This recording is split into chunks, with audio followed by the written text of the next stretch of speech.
trascender la vida y la muerte.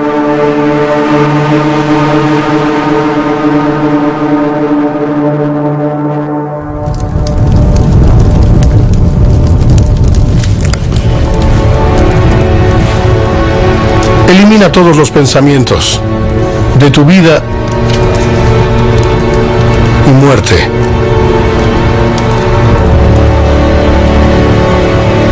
Solo entonces estarás completamente desprendido de tu vida mundana.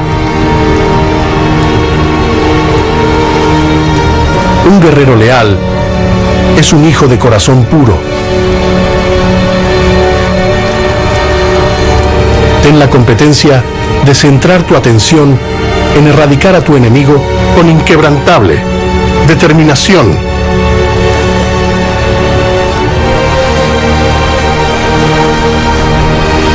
Al dar este paseo, sé consciente de lo que te rodea. Esta pista es la clave del éxito o el fracaso de tu misión.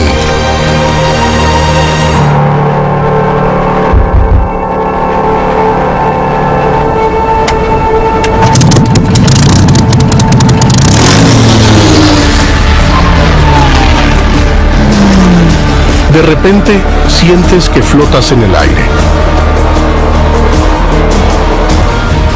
En ese de tu misión.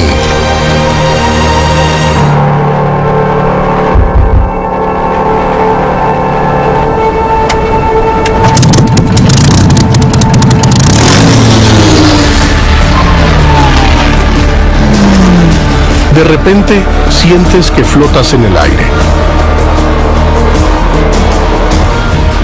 En ese momento, ves la cara de tu madre que ni sonríe ni llora. Tienes que hacer todo lo posible por última vez en tu vida. Entonces ya no serás el camino del kamikaze. Los kamikazes fueron la primera munición dirigible. Ellos inspiraron el dron kamikaze. La aparición y el uso de aviones no tripulados provocaron un cambio fundamental en la forma de combatir en la actualidad. Hay menos riesgo de que un hijo, hermano o padre no regrese con su familia. Temen lo que pueda venir del cielo.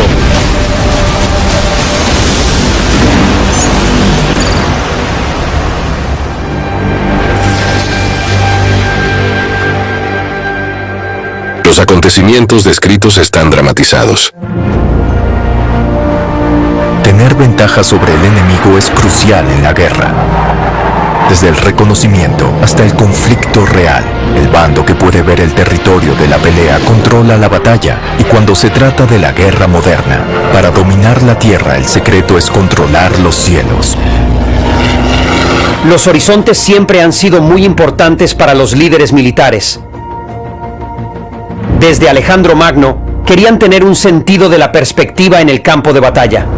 No sabían qué había en el abismo frente a ellos, sobre la colina, a un lado o detrás de ellos. Y eso es lo que les proporcionaba el poder aéreo. Pero en cuanto a la capacidad de pilotaje a distancia, teníamos a Nikola Tesla con su barco teledirigido.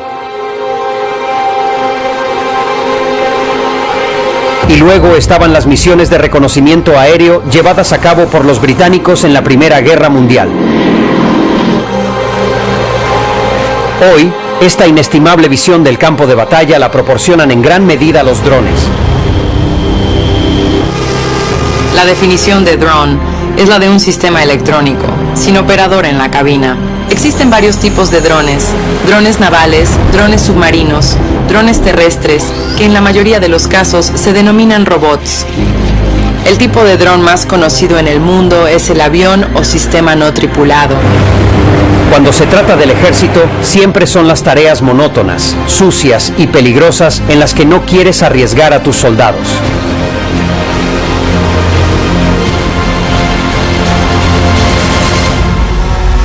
Los drones aéreos pueden dividirse en 4 grupos básicos: los kamikaze o drones de munición perdida,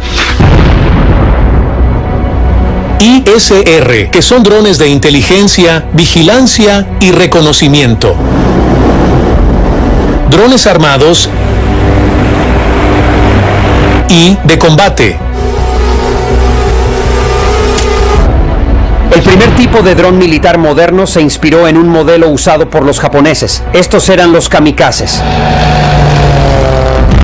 Los bombardeos aéreos eran notoriamente ineficaces. En 1935, las fuerzas aéreas británicas empezaron a utilizar el de Havilland Queen Bee, un dron teledirigido que se utilizaba específicamente para prácticas de tiro. El programa estadounidense de aviones no tripulados comenzó un año después, tras la visita del almirante estadounidense Stanley Curtis, que estaba viendo el Queen Bee en funcionamiento. Comenzó a desarrollar el Curtis N-12-2, un dron teledirigido. Y luego tuvimos el dron teledirigido construido por el actor Reginald Denny. Después de eso, el desarrollo de drones se estancó durante un tiempo, hasta alrededor de 1973, cuando vemos un amplio uso de drones en la guerra del Yom Kippur por parte de las fuerzas de defensa israelíes. Pero la producción de estos primeros aviones no tripulados era muy costosa y eso llevó al desarrollo de drones ISR que podían volver a la base. Estos vehículos se utilizaban para la vigilancia y el reconocimiento. Eso fue lo que inició el programa de drones de las Fuerzas de Defensa de Israel. Y como resultado, tuvimos el Mastiff y el Scout. Los israelíes han desarrollado una ventaja estratégica con el uso de drones. Los drones de vigilancia son aviones no tripulados que llevan equipos como cámaras, videocámaras y similares. Se utilizan para localizar objetivos sobre el terreno. En 1985, Estados Unidos empezó a ampliar su programa y en 1996 entró en escena el Predator. Con mucha ayuda de Abraham Kerim, la combinación de la experiencia de Kerim y el dinero estadounidense convirtió al avión no tripulado Predator en algo muy poderoso. El Predator forma parte de lo que llamamos el grupo de los Mail Drones, que significa altitud media y gran resistencia. Puede permanecer en el aire durante mucho tiempo y, por lo tanto, sobrevolar un objetivo durante varias horas.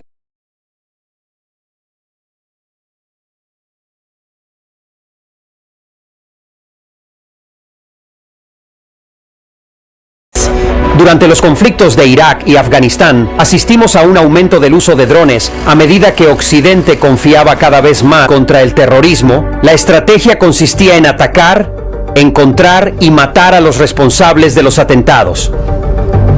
Un equipo de fuerzas especiales en helicóptero que se acercaba por el horizonte podía ser oído y visto. Un avión no tripulado podía sobrevolar casi en silencio la zona de conflicto, pasar horas, días en el aire buscando al individuo y finalmente identificarlo con una precisión y una falta de riesgo que hasta entonces eran imposibles para Occidente. En 2001, en Tora Bora, estábamos dando caza a Bin Laden y a sus colaboradores más cercanos. A altas horas de la noche, vimos luces al final de un valle, a unos 1000 metros por debajo de nosotros, que se movían. Estábamos en una posición muy vulnerable y temíamos que estuvieran maniobrando para flanquearnos y atacar.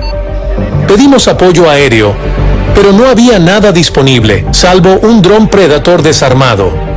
Les pedimos que volaran el dron a baja altura para que la gente del valle pudiera oírlo. Lo hicieron y funcionó. Las luces se apagaron y nadie nos atacó esa noche. Ese día, un dron, aunque desarmado, consiguió salvarnos. Y fue entonces cuando supe que los drones marcarían una gran diferencia en el campo de batalla.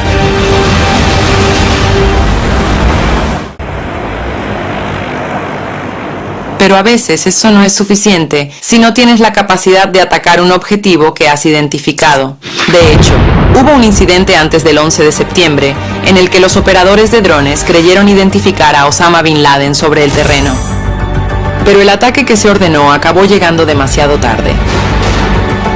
Fueron estos retos únicos, encontrados en la guerra contra el terrorismo, con gente escondida en pueblos y en lugares remotos, los que realmente nos empujaron a desarrollar drones capaces de transportar municiones. Con ese requisito, vimos la llegada del avión no tripulado Reaper. MQ-9 Reaper. MQ-9 Reaper. Comenzó a volar el nuevo MQ-9. Su capacidad de carga lo convierte en un cazador asesino. Podría convertirse en un arma vital. Está cambiando la forma de ver el campo de batalla. Estamos estableciendo los estándares y no va a ser fácil superarnos. El Predator pronto pasó de ser un dron de vigilancia a un dron armado. Colocaron 2 misiles Hellfire bajo sus alas. La primera vez que realizaron las pruebas, les preocupaba que los misiles fueran demasiado potentes para la frágil estructura del Predator y le arrancaran las alas. Pero no fue así. Esto llevó al desarrollo del dron MQ-9, el dron Reaper. El Reaper inició una nueva era en la historia de los drones. Era más potente y más grande que todo lo demás hasta ese entonces. Era lo más avanzado hasta el momento. Fue en 2006 cuando las fuerzas aéreas de Estados Unidos empezaron a esforzarse por controlar los cielos. Y si lo logras, controlas la batalla en tierra.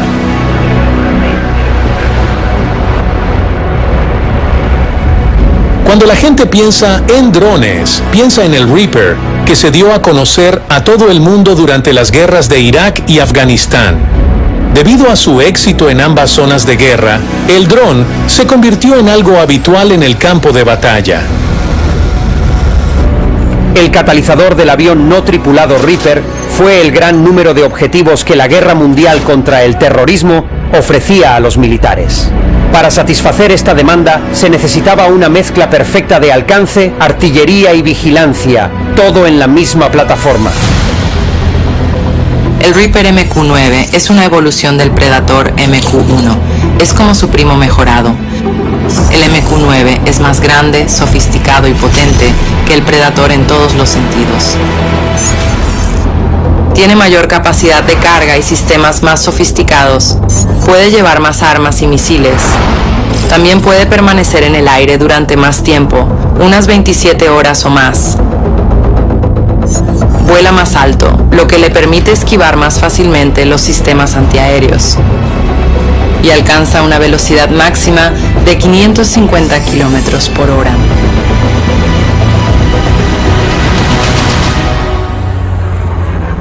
El avión no tripulado MQ-9 Reaper cambió la forma de hacer la guerra. Pilotado a distancia por enlaces vía satélite, desde la base aérea de Creech, en Nevada, equipos de personas vigilan 24 horas al día, 365 días al año, listos para eliminar amenazas. En la guerra contra el terrorismo, Gary Harrington ha visto de primera mano la eficacia del avión no tripulado Reaper en operaciones contra los talibanes y Al-Qaeda. Nuestro trabajo en aquel momento consistía en localizar a los principales miembros de los talibanes y de Al-Qaeda de la lista de los más buscados. Pero estos objetivos más valiosos no estaban a la vista, así que disponíamos de muy poco tiempo para atacarlos. El Reaper nos dio la posibilidad, en primer lugar, de estar seguros de que era el objetivo previsto y, en segundo lugar, de que era el momento adecuado para atacar. Empezamos a retocar la ojiva que los acompañaba. Podíamos aumentar su potencia para destruir un búnker o reducirla para alcanzar un edificio o un vehículo. Era como poder colocar a un francotirador en lugares a los que sería imposible llegar y poder dejarlo allí durante mucho tiempo.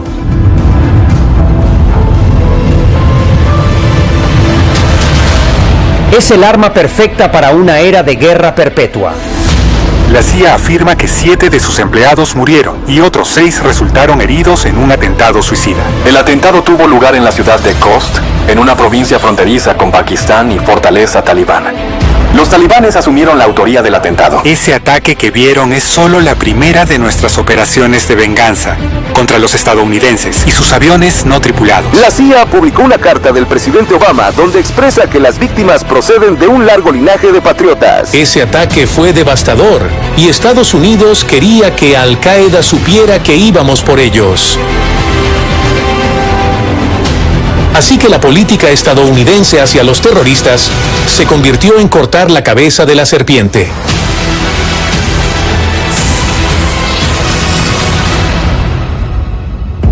Sun Tzu fue el primero en hablar de la necesidad de retirar al comandante del campo de batalla. Julio César también utilizó el mismo método.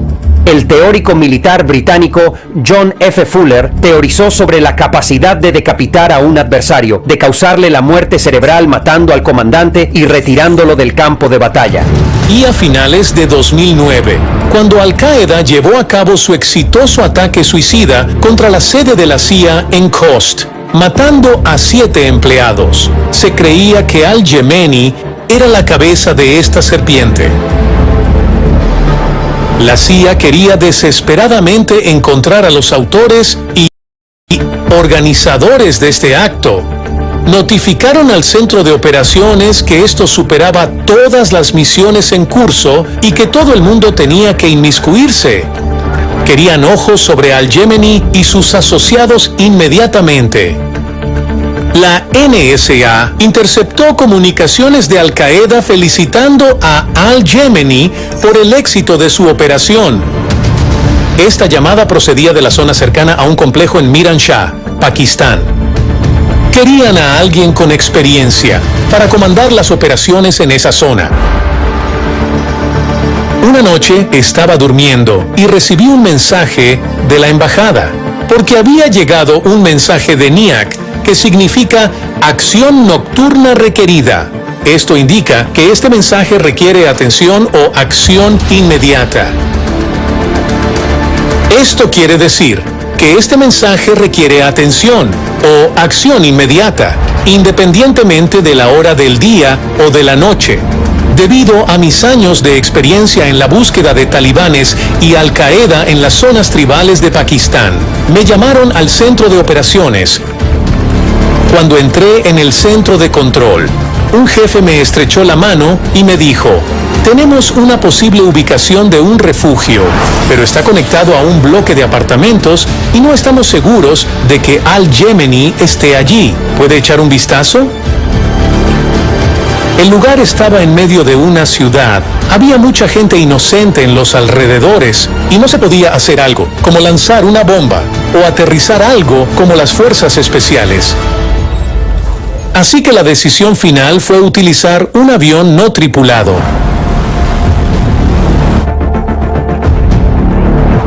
Tardamos mucho tiempo en confirmar que se trataba de Al-Yemeni sin ninguna sombra de duda. Pero con el Reaper pudimos observar a la gente entrando y saliendo del escondite. Pudimos ver que mujeres y niños entraban y salían del edificio adyacente, mientras que solo hombres iban al escondite. Notamos que con frecuencia había hombres armados en el techo del edificio. El problema era, ¿cómo podíamos averiguar si el propio Al-Yemeni estaba dentro del escondite? Fue entonces cuando entraron en juego los sensores ampliados del Reaper. El clima era frío y podíamos ver a los individuos como puntos luminosos. Era un edificio de 2 plantas con varias habitaciones, pero pudimos ver en los infrarrojos que en uno de los cuartos de arriba había un calentador. Uno de los puntos luminosos no salía mucho, a menudo estaba solo y dormía solo. Tras observar durante mucho tiempo, nos dimos cuenta de que los demás parecían girar alrededor de esa persona. Pensamos que este debía ser el líder. Cuando estuvimos seguros de que Al-Yemeni estaba en ese escondite, vigilamos y esperamos hasta reunir a un grupo, porque sabíamos que solo teníamos una oportunidad. Y si él y sus socios no eran eliminados, se esconderían y podríamos no encontrarlos. La cadena de mando fue notificada. Inmediatamente se pusieron en pie y preguntaron: ¿cómo podemos atacar sin herir a los civiles del edificio de al lado? Y entonces decidieron enviar los drones desde el techo en vez de desde la pared. Así se evitaría que la metralla penetrara a los lados. Con las capacidades del Reaper, estábamos seguros de decir: sí, era el momento de disparar.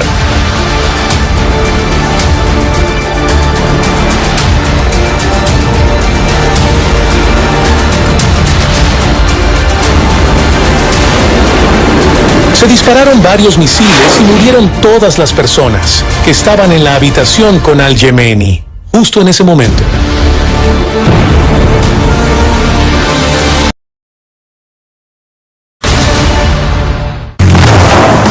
Que estaban en la habitación con Al-Yemeni, justo en ese momento.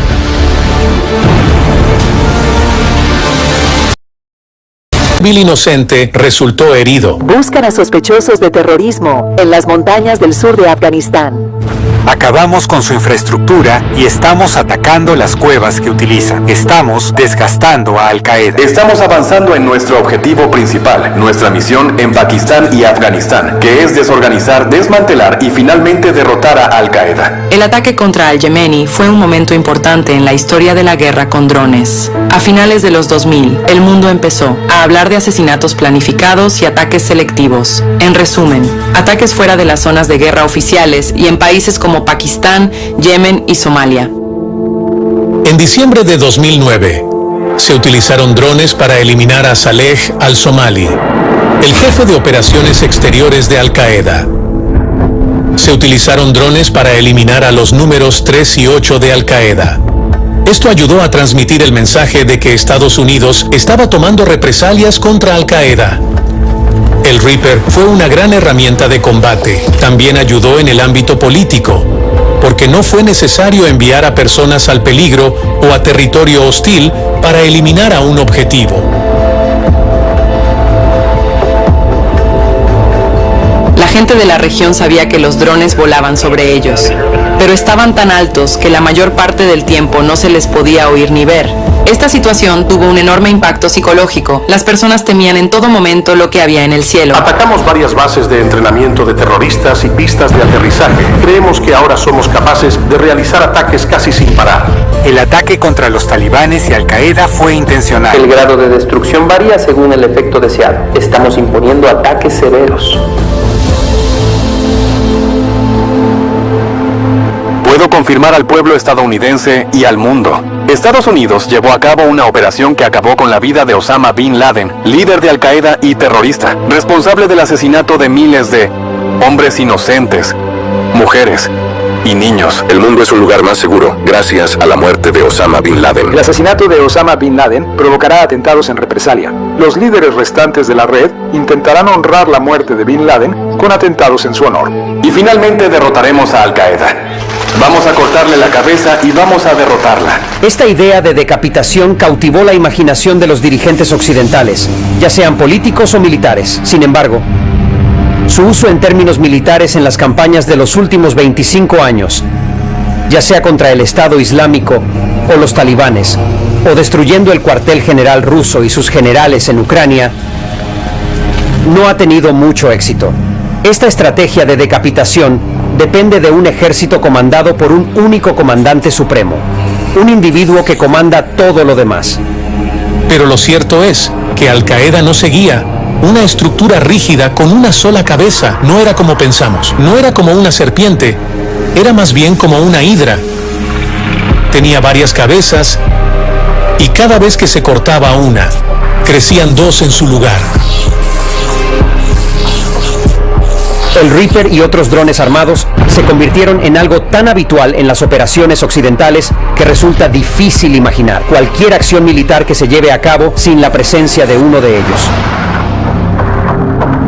Sin embargo, su éxito y la filosofía que hay detrás de los drones armados son algo cuestionables. El Pentágono afirma que los insurgentes usaron un programa informático de $26 para piratear las señales de video de los Predators. El primer caso de tropas estadounidenses muertas por el impacto de un misil de un dron estadounidense. Condenan los ataques con drones y cada hora de cada día vemos ataques con drones. Residentes temen ser confundidos con el enemigo. Anoche, Estados Unidos llevó a cabo un ataque aéreo. El general Milley dice que el ataque es justo. Admiten que ese ataque con drones fue un trágico error. El general McKenzie afirma que fue un error. El ataque se llevó a cabo con la convicción de que evitaría una amenaza inminente, pero fue un error. Ofrezco mis más sinceras disculpas. Gran parte de los americanos todavía cree en las sanciones, así que esto no es el final. No cabe duda de que los ataques estadounidenses han causado la muerte de civiles. Para mí y para los que están en mi cadena de mando, esas muertes nos perseguirán mientras vivamos. Cuando el campo de batalla es una zona con civiles, ¿siguen siendo los drones la mejor opción? Los drones capturan la imaginación humana. Se habla mucho de ataques con drones, de asesinatos planificados, de ataques selectivos, en parte porque hubo varios incidentes en los que murieron civiles. Por ejemplo, un caso impactante ocurrió en el último año de la presencia estadounidense en Afganistán. Los operadores estaban siguiendo a un individuo durante más de 8 horas, sospechando que era miembro del Estado Islámico.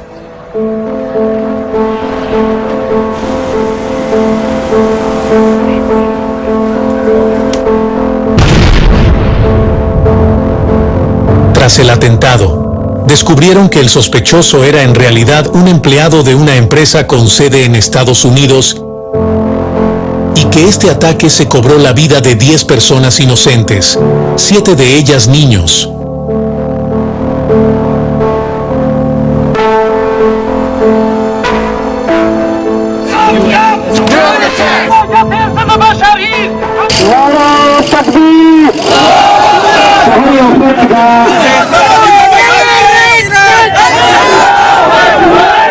Lo que se necesitaba era un arma más precisa, algo que respondiera a las exigencias políticas y militares de las operaciones a medida que evolucionaran.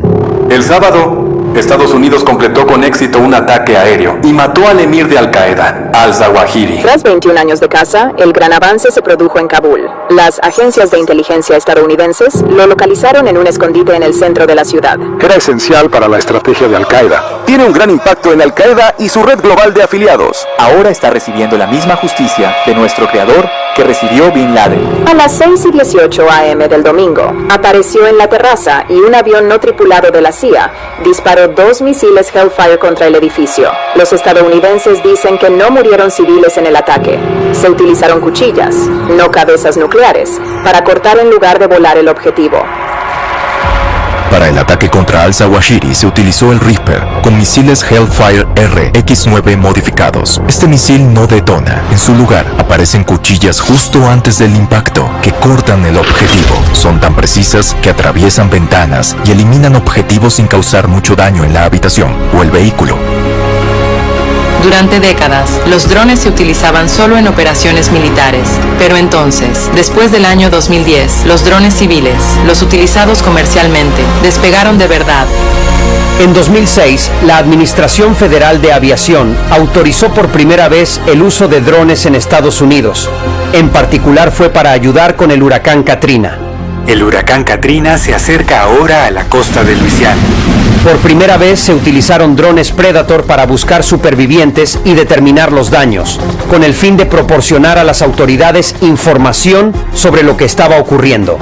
Y en 4 años, teníamos drones de vigilancia controlados por smartphones, con capacidad para transmitir videos en tiempo real a los teléfonos móviles.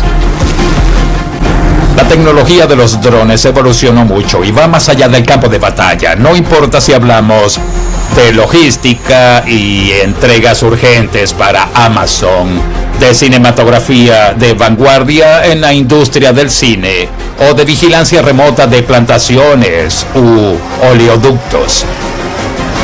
Vemos un sinfín de oportunidades para el uso de drones en el espacio comercial. Un dron se estrelló y el otro fue detenido en pleno vuelo cuando se dirigía a la cárcel. Hay drones que sobrevuelan la prisión y dejan caer drogas en su interior. Paquete transportado por 2 drones sobre la prisión. Se duplicó el número de objetos prohibidos arrojados a las cárceles londinenses. El aumento del uso de drones para arrojar objetos en las cárceles. Establecer penas para disuadir a los delincuentes de este delito en aumento. Es el lado negativo de la tecnología. En manos equivocadas se puede usar para el mal. Empezamos a ver cómo los cárteles usan drones para pasar droga por la frontera y entrar en la cárcel, y también cómo los delincuentes los usan para identificar un objetivo. Los drones civiles están volviendo al campo de batalla. Los agentes no estatales en particular, como el Estado Islámico en Irak y Siria, utilizaban drones para la vigilancia y el reconocimiento, y ahora comenzaron a colocar trampas explosivas en drones para atacar a soldados enemigos. La enorme cantidad de pequeños drones significa que cada soldado puede ser un objetivo aislado como nunca antes lo había sido. Esto cambió nuestra forma de hacer la guerra.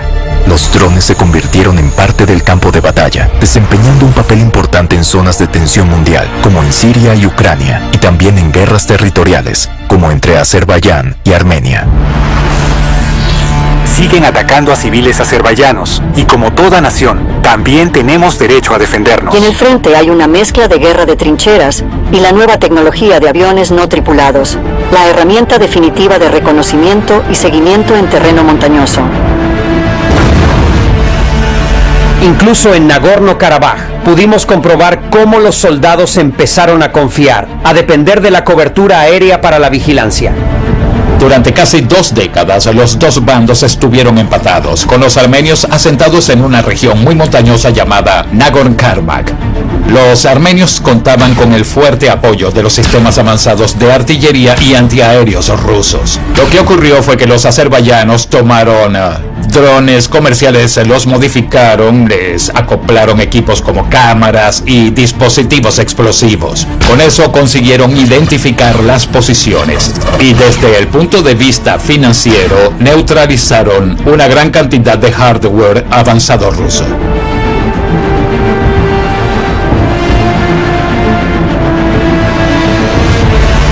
Pero el uso y la disponibilidad de drones no garantizan el éxito. En la segunda batalla de Shusha, los defensores recurrieron en gran medida a la cobertura de drones para la vigilancia. Sin embargo, cuando oscureció y la visibilidad disminuyó, los atacantes fueron capaces de utilizar esto, explotarlo y vencer a sus oponentes. La presencia de los drones en el campo de batalla volvió perezosos a los defensores.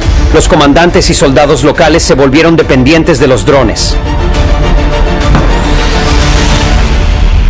El mayor avance en el sector de los drones en la última década es la popularización de los drones comerciales. La principal ventaja es que son desechables, porque son tan baratos que no necesitan volver. Así que volvimos con la idea de un sistema kamikaze, y de hecho los llamamos drones kamikaze porque son drones unidireccionales. Se envían, atacan un objetivo y lo vuelan por los aires. China es, con mucha diferencia, el mayor productor de drones civiles, produce cientos de miles, sino millones cada año. Estos se exportan a todo el mundo y a menudo acaban en los campos de batalla armados y utilizados como drones militares. Vemos una verdadera evolución en términos de cómo se utilizan los drones. Modificados comercialmente, Desempeñan un papel crucial. Ataque ruso a gran escala con drones. Los drones han sido interceptados. El mayor ataque aéreo.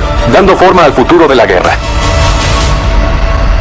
Una de las respuestas ucranianas a la invasión rusa en 2022 fue difundir un gran número de ataques y respuestas en TikTok y en las redes sociales. Esta idea de que utilizamos los drones para atacar a tropas individuales y estructuras, ver imágenes de enfrentamientos, significa que el uso de drones se está normalizando, no solo para los soldados, sino para todos en la sociedad.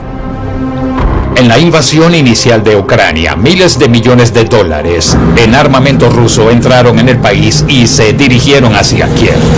Todos los analistas pensaban que en cuestión de días caería.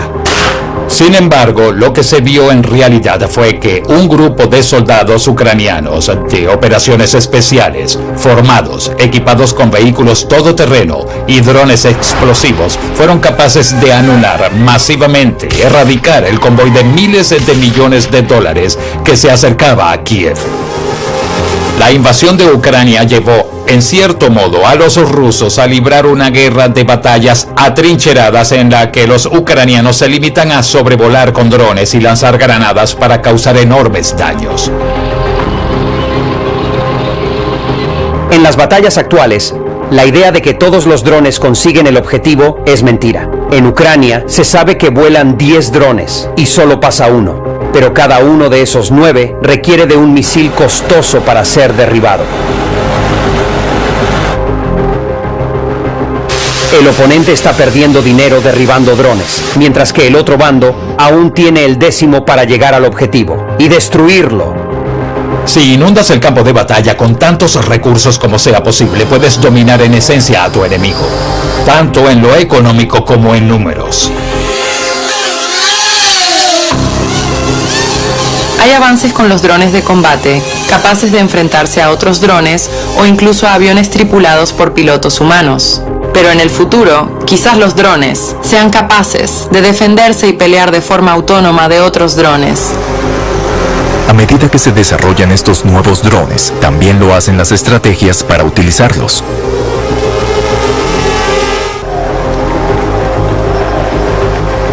El término enjambre de drones no solo describe un grupo de drones volando juntos. Un enjambre de drones significa que tienes varias unidades, podrían ser docenas, cientos, que operan juntas de modo que pueden comunicarse entre sí y volar, en gran medida, de forma autónoma e inteligente. Pueden llevar a cabo diferentes tipos de misiones, desbordar las defensas aéreas enemigas. De momento, aún no llegamos a ese punto. Vemos muchos drones en el campo de batalla, pero no necesariamente trabajando juntos. Pero lejos del campo de batalla, también estamos viendo enormes avances en la coordinación de drones. En 2012, en Linz, Austria, el laboratorio del futuro Ars Electronica estrenó sus drones dirigidos por Spaxels, haciendo una presentación coordinada con un enjambre de 49 prototipos que eran capaces de operar juntos de forma muy diferente. Un son et lumière para la era moderna. La razón por la que hay tanto interés en los enjambres de drones es que ofrecen nuevas capacidades militares. Se puede imaginar campos de minas voladores que intercepten un territorio para el enemigo, oleadas de ataques en las que la primera oleada lleva a cabo un ataque y luego llega otra. Y también se puede abrumar las defensas aéreas enemigas. Los enjambres de drones ofrecen capacidades militares que antes no existían. La idea de los enjambres de drones está obligando a los militares a adoptar nuevas tácticas para tratar de derrotarlos. Por ejemplo, ¿se ataca el centro de comunicaciones del dron? ¿O se intenta interrumpir las comunicaciones entre ellos? ¿O se ataca al propio dron? ¿Hay alguna forma de crear algo que ataque los tres sistemas al mismo tiempo? Quiero decir, no es imposible derribar un enjambre de drones, se puede lograr. Ataques aéreos acabaron con 2 bases del Estado Islámico. Un conflicto que dura desde hace días. Los ataques aéreos mataron a más de 80 combatientes del Estado Islámico. Se levanta el polvo tras otro ataque. En Libia, entre 2020 y 2022, el uso de tecnologías contra drones está en una fase evolutiva de desgaste, con medidas y contramedidas. Pero los enjambres no solo pueden interceptarse, se pueden controlar.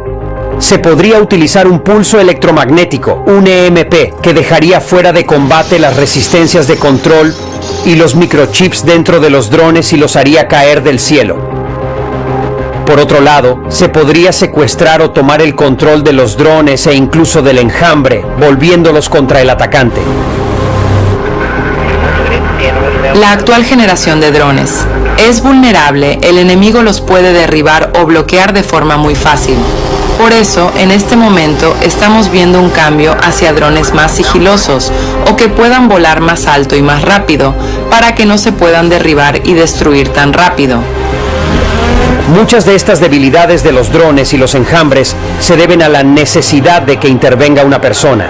Si eliminamos eso y dotamos a los drones y enjambres de autonomía, obtenemos un desarrollo muy diferente. Un sistema de drones y enjambres verdaderamente autónomo podría llegar antes de lo que pensamos. La inteligencia artificial avanza rápidamente. La inteligencia artificial tiene un potencial enorme. Soy optimista sobre el futuro de la IA. Creo que abrirá la puerta a muchas cosas positivas. Junto con los beneficios, la IA también traerá peligros, como poderosas armas autónomas o nuevas formas para que unos pocos opriman a la mayoría. Estos son los rostros de la Feria Interrobot. Hola, ¿en qué puedo ayudarle? Estoy muy contento de estar aquí por fin. He oído que tengo mucho trabajo que hacer. El potencial de revolucionar nuestras vidas de formas que antes eran imposibles. La aparición de una IA poderosa será lo mejor o lo peor que le haya pasado a la humanidad.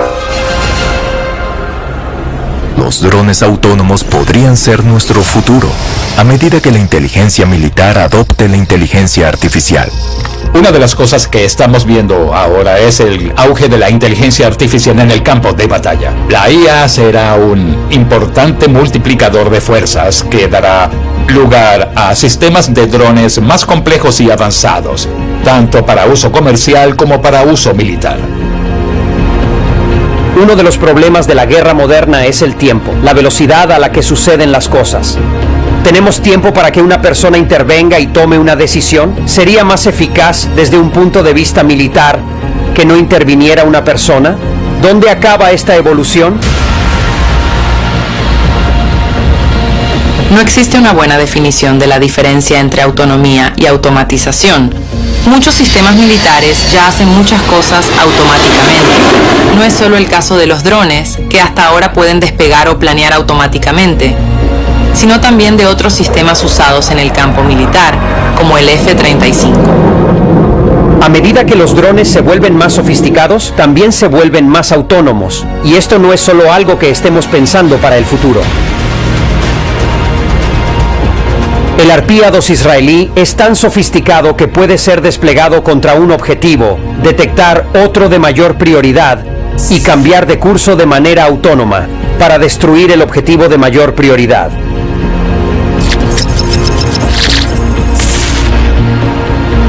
Algunos se refieren a estos como sistemas de armas autónomas letales o SAL.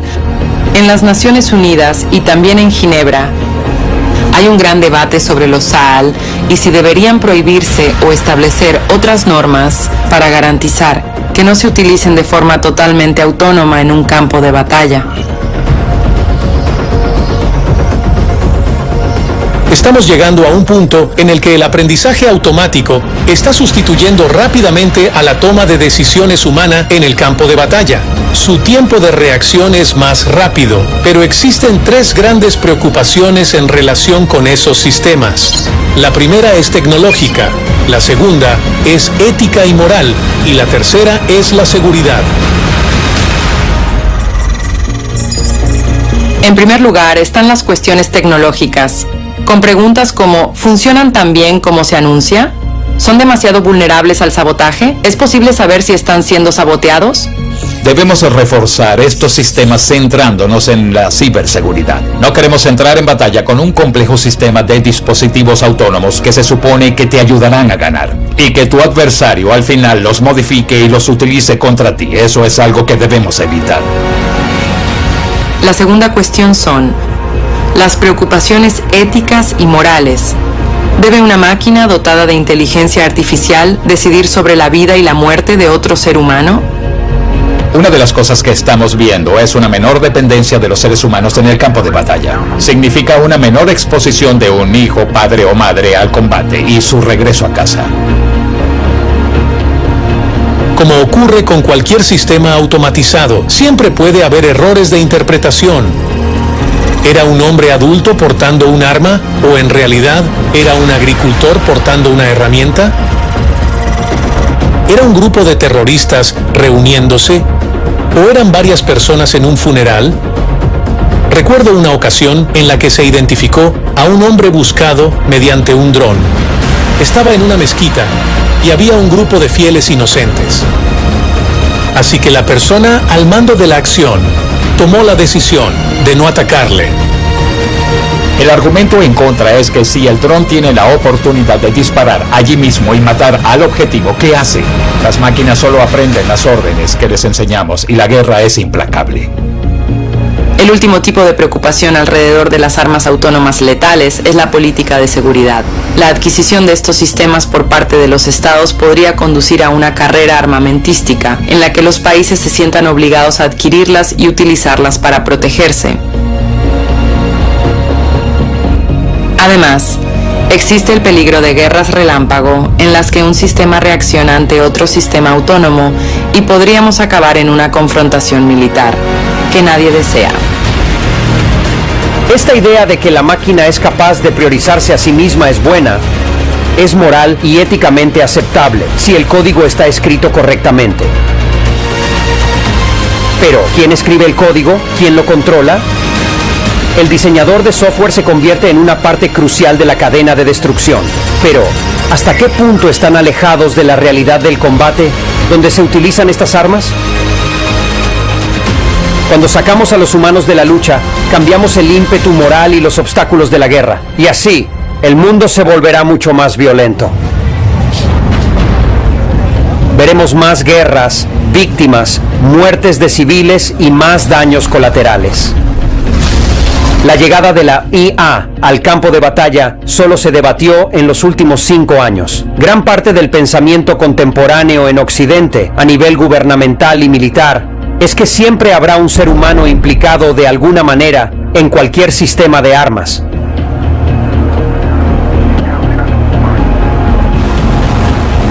Siempre habrá un ser humano apretando el gatillo. Hay varias razones por las que las Fuerzas Armadas están interesadas en la inteligencia artificial y la autonomía, entre ellas la rapidez con la que estos sistemas pueden actuar. Dicho esto, las Fuerzas Armadas, es decir, los militares, no son necesariamente los que impulsan por una mayor autonomía en el ámbito tecnológico, porque ellos no quieren ceder el control.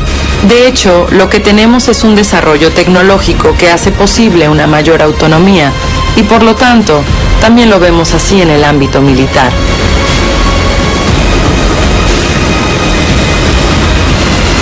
Una de las desventajas de toda esta tecnología en el campo de batalla es que cada vez estamos más automatizados y descentralizados.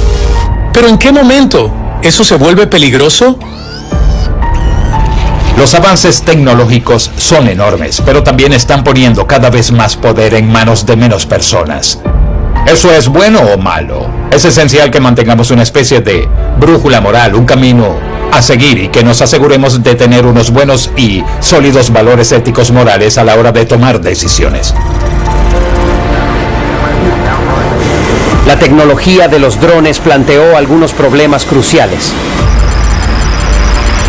¿Se trata del continuo desarrollo tecnológico simplemente de dar cada vez más poder a cada vez menos personas que no tendrán que rendir cuentas? No estoy seguro.